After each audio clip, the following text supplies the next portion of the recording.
Pemirsa, demi mendukung para pengusaha calon eksportir, Bea Cukai Makassar gelar Kopdar Ekspor bersama para pengusaha muda pada Rabu siang.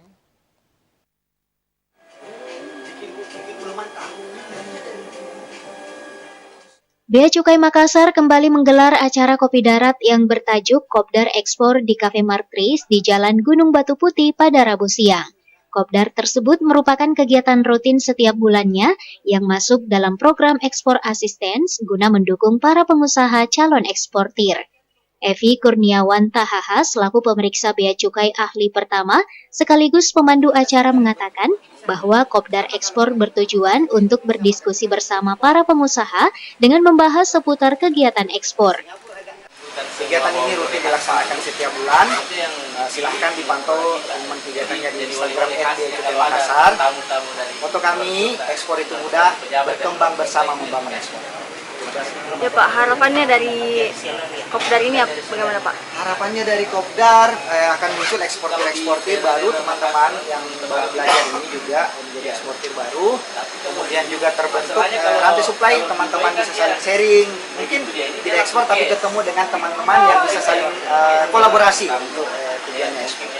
Kegiatan tersebut juga dihadiri oleh Suyuti selaku Kepala Balai Diklat Keuangan atau BDK Makassar dan dihadiri sejumlah pengusaha-pengusaha muda dari berbagai daerah. Salah satunya Ari yang merupakan pengusaha arang dan kacang mete asal Kabupaten Selayar. Ari mengaku merasa sangat terbantu dengan acara yang diadakan Bea Cukai Makassar. Pasalnya dari acara-acara tersebut ia mampu melihat peluang-peluang bisnis baik di dalam maupun di luar negeri. Timbal balik sendiri yang saya dapatkan dari acara-acara yang diselenggarakan oleh Bea Cukai adalah saya mampu melihat peluang bisnis di dalam maupun di luar negeri.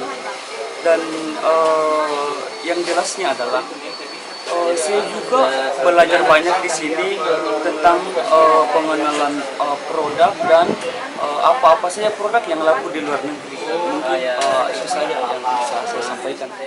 Acara rutin bulanan tersebut dapat diikuti seluruh pengusaha dari mana saja. Evi berharap dengan dilaksanakannya Kopdar tersebut dapat melahirkan eksportir-eksportir baru dan para pengusaha dapat saling sharing dan berkolaborasi. Fitri Herunisa, Slebes TV.